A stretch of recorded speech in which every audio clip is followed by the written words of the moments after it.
Como ya hemos mencionado anteriormente, llegamos a una sección que es realmente maravillosa en esta segunda epístola a los Corintios, donde Pablo está llevando a cabo la vindicación de su apostolado. Lo maravilloso es que este hombre ahora, como se dice, abre su corazón y será muy personal en la forma de expresarse en este capítulo 11, como ya hemos indicado. Vemos pues aquí la vindicación del apostolado, como hemos dicho. Vimos en el capítulo 10 la autenticación del apostolado, y en el capítulo 12 veremos la revelación del apostolado. La ejecución del apostolado de Pablo está en el capítulo 13, en los primeros 10 versículos. Luego tenemos la conclusión del apostolado de Pablo en los últimos versículos del capítulo 13, a partir del versículo 11. Usted puede notar que este gran hombre de Dios ha abierto su gran corazón, por así decirlo, para que nosotros lo apreciemos. Creemos que debemos volver al principio de este capítulo para darnos una idea mejor de lo que está ocurriendo, de modo que leeremos el versículo 1. Ojalá me toleraseis un poco de locura. Sí, toleradme. Notará usted que él menciona este tema en varias ocasiones, como por ejemplo en el versículo 16 de este mismo capítulo, donde dice, otra vez digo, que nadie me tenga por loco, o de otra manera, recibidme como a loco, para que yo también me gloríe un poquito. Luego él habla de jactarse y que esto es algo necio, y en el versículo 19 de este capítulo 11 dice, porque de buena gana toleráis a los necios, siendo vosotros cuerdos. Pues bien, él está siendo un poco sarcástico en estos versículos. Pablo nos ha señalado en esta sección que el enemigo estaba bastante vivo en Corinto. La minoría pequeña estaba tratando de crear problemas contra Pablo y estaban tratando de desacreditar su ministerio. Él les explica por qué no pasó más tiempo con ellos. Él les dijo que era un evangelista, es decir, un misionero, ya que esa es la verdadera palabra que debería ser utilizada. Él decía que no quería edificar sobre los fundamentos de otras personas. Él menciona a otros como Paulo, que había estado en ese lugar, y a Pedro, que también los había visitado y que había ministrado en ese lugar. Y Pablo dice que él continuaba su viaje hacia otros lugares. Así obro yo, dice Pablo, porque tal es mi ministerio. Ese era el servicio que Pablo tenía. Y luego dice, yo quiero que ustedes sepan que tengo un ministerio y que soy un apóstol acreditado. Y él sigue diciendo, porque os celo con celo de Dios. Ahora, ¿por qué estaba este hombre dispuesto quizá a pasar como loco ante ellos? Bueno, él dijo que prefería hablar acerca de Cristo antes que defenderse a sí mismo. Pero ahora es necesario defenderme de este grupo pequeño, dice, y por tanto estoy hablando como si fuera con locura. Ahora, ¿qué es lo que quiere decir entonces hablar con locura? ¿Cuál es el significado de esta palabra en el idioma griego? Pensamos que es estupidez o ignorancia o egoísmo. Todas esas palabras tienen sentido en esto. Quiere decir algo insensato, que no tiene ningún propósito. Es decir, no sirve al gran propósito de propagar el Evangelio. Y aún Pablo se siente llamado a hacerlo. Y él dice, ojalá me toleraseis un poco de locura. Y él defiende su apostolado. Como dijimos en nuestro programa anterior, este es el método de Satanás y esto lo veremos seguidamente. Cuando Satanás en el principio persiguió a la iglesia, se dio cuenta que no le estaba haciendo ningún daño. En realidad la iglesia nunca creció tanto como lo hizo en esos primeros 100 años. Se dispersó a través del Imperio Romano y ya para el año 315 después de Cristo había llegado a todos los rincones del imperio. Y fue durante el tiempo de la persecución. Pues bien, el diablo no dañó a la iglesia. ¿Qué fue lo que sucedió? Él decidió unirse, decidió entrar a la misma iglesia, y allí fue cuando comenzó a hacerle daño. Él comenzó a hacer su ataque contra la palabra de Dios, y eso no le dio ningún resultado.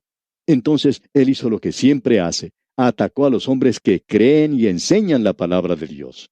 En otras palabras, en este caso, él no había sido capaz de desacreditar el Evangelio, de modo que ahora trata de desacreditar al mismo apóstol Pablo. Por eso es que él dice que prefiere predicar a Cristo que hacer esto. Pero lo está haciendo porque él tiene celo de ellos, los ama y tiene temor que la serpiente que engañó a Eva, y no creemos que la serpiente haya sido una criatura que se arrastraba, sino que era un ángel de luz, como usted bien sabe, y Pablo tiene temor que la serpiente que engañó a Eva por medio de sus sutilezas, dice, vuestros sentidos sean de alguna manera extraviados de la sincera fidelidad a Cristo. Y nuevamente deseamos destacar que el Evangelio es algo sencillo. Oímos tantas veces mencionar y hablar sobre el método intelectual, y creemos que es necesario darnos cuenta que ese método en el día de hoy está tratando de hacer de nuestros jóvenes predicadores intelectuales. Mencionamos anteriormente ya de cierto joven que había salido de un seminario y al predicar su primer sermón por unos 30 minutos, uno no se podía dar cuenta de lo que estaba diciendo, y estamos seguros que ni él sabía lo que decía. Él estaba muy por encima de sí mismo. El Evangelio en nuestros días tiene que presentarse con un sentido común santificado. Eso es lo que se necesita desesperadamente. Ahora Pablo dice en este versículo 4 del capítulo 11 de la segunda epístola a los Corintios, porque si viene alguno predicando a otro Jesús que el que os hemos predicado, o si recibís otro espíritu que el que habéis recibido, u otro evangelio que el que habéis aceptado, bien lo toleráis. Hace ya varios años, Hollywood produjo una película titulada Jesucristo Superestrella, y muchos corrieron a los teatros para ver esa película. Los críticos del cine publicaron reseñas favorables a esa producción, animando al público para que fuera a ver la película, que no era otra cosa que una blasfemia contra el Señor Jesucristo. Amigo oyente, el Señor Jesucristo no es un superestrella. Él es la estrella de la mañana. Lo peor de todo es que hubo algunas iglesias que se inclinaron a aceptar tales cosas. Pero eso, por supuesto, niega la deidad de Jesucristo y presenta a un Jesús que nunca existió, el Jesús del liberalismo de quien no hay ninguna información. Ellos, por ejemplo, niegan el nacimiento virginal del Señor Jesús. Sin embargo, la información veraz que nos da la palabra de Dios es que Él nació de una virgen. Ellos no creen que Él hizo milagros, y por tanto tienen a un Jesús diferente, porque el que se menciona en los Evangelios hizo milagros, y Él murió por los pecados del mundo. Ellos también niegan eso. También niegan que Él resucitó corporalmente. Sin embargo, usted puede ver que la información que nosotros tenemos en la Biblia es de aquel que era Dios y hombre. De modo que nos damos cuenta que ellos están tratando de presentar a otro Jesucristo. Ahora Pablo dice, porque si viene alguno predicando a otro Jesús que al que os he predicado, es decir, en los Evangelios, ustedes no lo deben aceptar. Y él dice entonces en el versículo 5, y pienso que en nada he sido inferior a aquellos grandes apóstoles. Nosotros creemos que Pablo es el apóstol número 1. Él mismo ha dicho que era el más pequeño de todos los apóstoles y se ha colocado al último lugar de la lista. Pero pensamos que él debe ocupar en realidad el primer lugar. Y él quiere que esta gente de Corinto sepa que él es tan apóstol como cualquiera de los demás. Pablo está diciendo aquí, simplemente porque yo me ocupé en hacer tiendas entre ustedes y anduve en la mansedumbre y ternura de Cristo, no quiere decir que no sea un apóstol. Y entonces dice en la primera parte de este versículo 6 del capítulo 11, pues aunque sea tosco en la palabra, no lo soy en el conocimiento. Pensamos que Pablo está utilizando el lenguaje que la gente de Corinto puede entender, y tenemos la impresión de que era un estilo bastante tosco. La gente estaba acusando a Pablo de usar esa clase de lenguaje, pero Pablo era uno de los hombres más brillantes que haya andado por este mundo, y creemos que tenía una inteligencia superior a la de muchas personas. Y luego él dice en la segunda parte de este versículo 6, en todo y por todo os lo hemos demostrado. Él les está diciendo que ellos ya lo conocían bien y sabían que él sí tenía conocimiento y sabía qué era lo que hablaba. Y continúa en el versículo 7, ¿pequé yo humillándome a mí mismo para que vosotros fueseis enaltecidos por cuanto os he predicado el Evangelio de Dios de balde? Como usted puede apreciar, amigo oyente, Pablo no le permitía a los corintios que le dieran a él absolutamente nada. Él hizo eso y por tanto tuvo que trabajar para poder vivir. Y este hombre trabajó mucho haciendo tiendas, y quizá porque tuviera las manos callosas, eso no quería decir que él no fuera un apóstol destacado. Y luego leemos en el versículo 8, he despojado a otras iglesias, recibiendo salario para serviros a vosotros. Y luego en el versículo 9 nos dice algo acerca de Macedonia, escuche usted. Y cuando estaba entre vosotros y tuve necesidad, a ninguno fui carga, pues lo que me faltaba lo suplieron los hermanos que vinieron de Macedonia, y en todo me guardé y me guardaré de seros gravoso. Esta es una declaración tremenda de parte de Pablo. Él dice, no les voy a permitir a ustedes que me den nada. Y entonces dice en el versículo 10, por la verdad de Cristo que está en mí, que no se me impedirá esta mi gloria en las regiones de Acaya. Pablo dice, quizá yo me estoy jactando, pero lo estoy haciendo porque es la verdad y soy celoso de ustedes y tengo temor de lo que les pueda pasar. Luego dicen los versículos 11 y 12 de este capítulo 11 de la segunda epístola a los Corintios, ¿por qué? ¿Porque no os amo? Dios lo sabe. Mas lo que hago, lo haré aún, para quitar la ocasión de aquellos que la desean, a fin de que en aquello en que se glorían sean hallados semejantes a nosotros. La gente estaba comenzando a decir, bueno, Apolos habla con tal delicadeza cuando nos visita, y él nunca se puso a hacer tiendas cuando estuvo con nosotros. Pablo lo hizo. Y el versículo 13 dice, porque estos son falsos apóstoles, obreros fraudulentos que se disfrazan como apóstoles de Cristo. Ahora, evidentemente había apóstoles falsos, que eran obreros engañadores, que estaban intentando hacerse a sí mismos apóstoles de Cristo, lo que en realidad no eran. ¿Quiénes eran esas personas? Bueno, leamos el versículo 14. Y no es maravilla, porque el mismo Satanás se disfraza como ángel de luz. No tenemos tiempo suficiente para desarrollar este tema aquí, pero como se presenta en otros lugares, tendremos ocasión de hablar acerca de esto varias veces. Esta idea que Satanás se presenta como un animal con cuernos o vestido todo de rojo con un tridente en la mano es algo completamente equivocado. Eso viene de la mitología griega, posiblemente del dios Pan. A este se lo representa con un busto de hombre y cuerpo de un macho cabrío, y se le adoraba como Dionisos. Y por supuesto esto no tiene ningún punto de vista bíblico. Satanás es un ángel de luz y él se hace a sí mismo visible ante usted como el ángel más hermoso que usted haya visto. De allí Pablo saca esta conclusión en el versículo 15 y dice, así que no es extraño si también sus ministros se disfrazan como ministros de justicia, cuyo fin será conforme a sus obras. Esto es algo realmente escalofriante. Y uno se pregunta, ¿tiene Satanás ministros? Y la respuesta es sí. Eso es lo que Pablo está diciendo. Y sus ministros son muy atractivos también. El autor de estos estudios bíblicos, el doctor J. Vernon McGee, contaba que cuando él era joven, un adolescente, no sabía muchas cosas. No había sido criado en una familia cristiana, y fue a escuchar la disertación de cierto hombre que hablaba de una secta.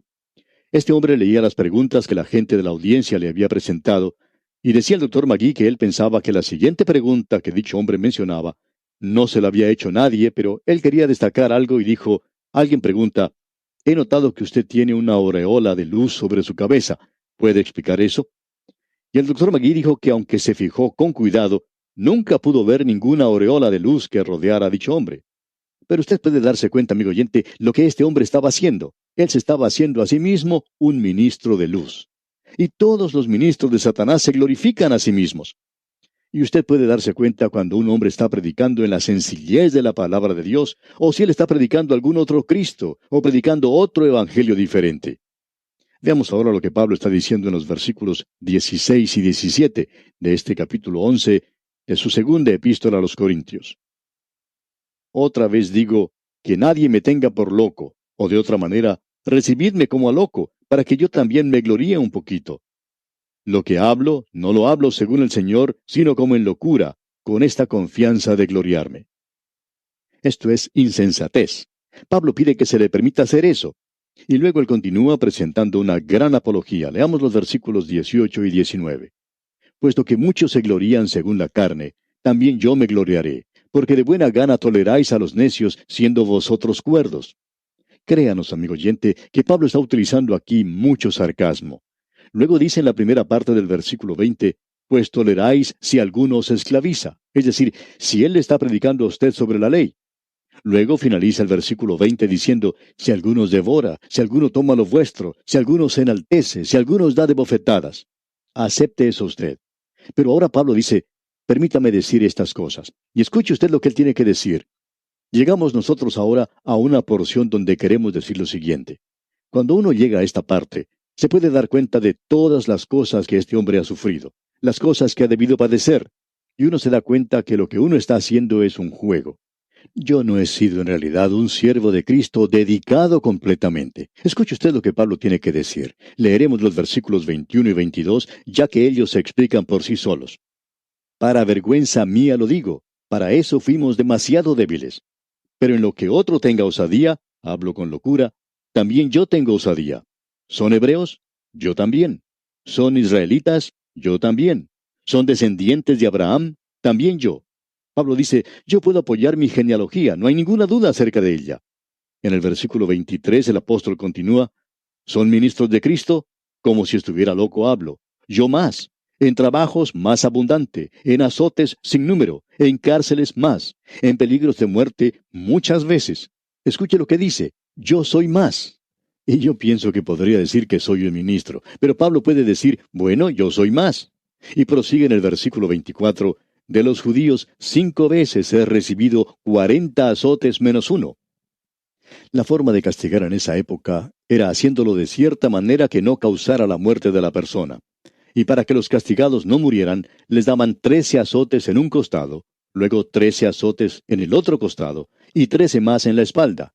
Ese era el método que seguían los romanos. 3 veces, dice Pablo, he sido azotado con varas. Ese era su método. Completemos los versículos 25 hasta el 27 de este capítulo 11 de la segunda epístola a los Corintios. Una vez apedreado, 3 veces he padecido naufragio, una noche y un día he estado como náufrago en alta mar, en caminos muchas veces, en peligros de ríos, peligros de ladrones, peligros de los de mi nación, peligros de los gentiles, peligros en la ciudad, peligros en el desierto, peligros en el mar, peligros entre falsos hermanos, en trabajo y fatiga, en muchos desvelos, en hambre y sed, en muchos ayunos, en frío y en desnudez. ¿Cuántos de nosotros que somos ministros podemos decir que hemos pasado por cosas como esas, amigo oyente? Nosotros estamos viviendo una vida llena de lujos y comodidades, la gran mayoría de nosotros por lo menos. Vivimos en una sociedad afluente en muchos casos y no sabemos nada de pasar dificultades por amor de Cristo, por amor de Jesús. Escuchemos lo que Pablo dice aquí en el versículo 28 entonces.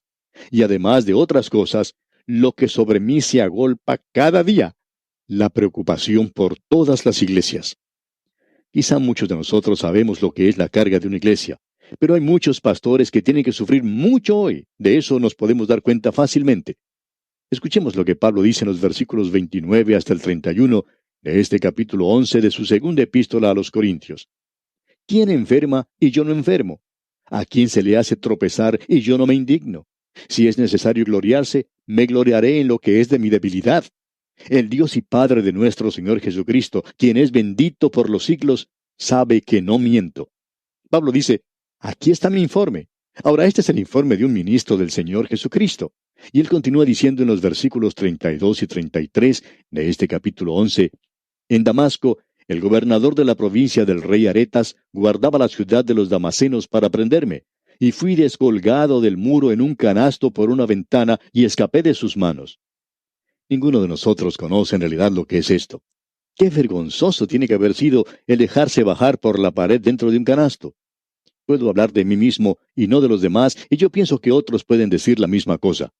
Uno visita una ciudad donde va a tener algunos servicios, algunas reuniones, alguna conferencia bíblica, y siempre lo ponen a uno en un lugar cómodo y apacible. La gente muestra mucha hospitalidad y lo reciben a uno con mucha dignidad.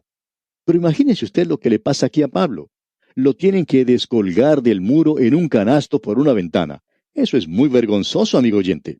Pero Pablo soportó todo eso por amor a Jesucristo. No quisiéramos escuchar a la gente en nuestros días diciendo que están sufriendo por Cristo. Leamos esto nuevamente, amigo oyente, y entonces usted tendría que inclinar su cabeza avergonzado y decirle al Señor, Señor Jesucristo, ayúdame a ser un verdadero discípulo tuyo. Ayúdame a ser fiel a ti. Porque este hombre Pablo sí atravesó por experiencias verdaderamente duras. Este hombre sí sufrió por Cristo. Quiera Dios bendecir esta lección a nuestros corazones en este día. Y aquí vamos a detenernos por hoy, amigo oyente, porque nuestro tiempo ha tocado ya a su fin.